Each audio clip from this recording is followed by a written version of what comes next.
321. Patient's name is Edward Nigma, also known as the Riddler. So, Edward, Warden Sharp tells me you've been leaving threatening riddles scrawled on the asylum walls. Again.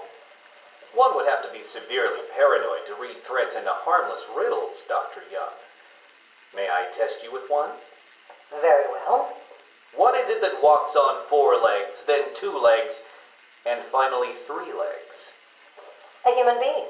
As a baby, it crawls on 4 legs. As an adult, it walks on 2. And in later years, it uses a cane. Good try. But the answer to all 3 is a baby. True, it crawls on all 4s, but cut off its legs and it can only wiggle on 2 limbs. Give it a crutch, it can hobble around on 3. You see? That's horrible. How can you even joke about that? Easily, Doctor. It's not my baby. Taped interview 39. Patient's name is Edward Nigma. At this point in time, I've yet to decide if Mr. Nigma is a suitable candidate for the Titan process.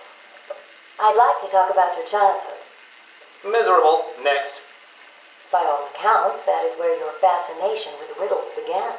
I believe discussing those years could explain your compulsive behavior. Very well. My father hated me. Always called me a moron. I see.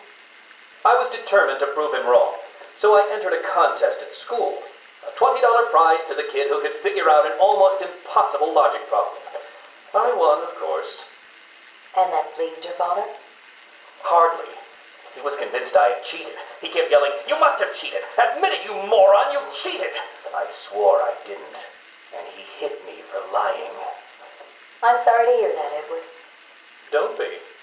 He was right.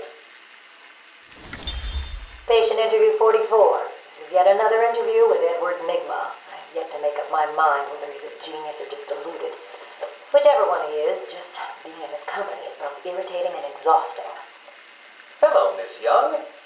You look tired. Anything you need my help with? No, thank you, Edward. I am here to help you. We all are. Forgive my arrogance, Doctor, but if you think I need your help, well, you're in the right place. Let's look at it a different way. Throughout your career, you have specialized in bizarre traps and convoluted clues that more often than not result in the death of the unfortunate participants. And if the citizens of Gotham were smarter, my games would be merely an amusing diversion. Instead of death traps. You really should be thanking me. Weeding out the ignorant, the stupid, the useless. But don't worry, I'm sure you would survive. What a lovely photo on your desk, Doctor. Your family? Mother, perhaps. Put that down. Get out. Go on. Let's discuss your obsession with Batman. Hardly an obsession, Miss Young. I simply feel an obligation to expose him. You know who he is? More important, I know what he is. What do you mean? It's obvious. The mask, the weapons, the scare tactics. He's a criminal. No different than Joker, Two-Face, or myself. Most people consider him a hero. Most people are idiots. They can't see Batman for the villain he is. Riddle me this. How did he get his car and his gadgets? I don't... With money stolen from the criminals he defeats.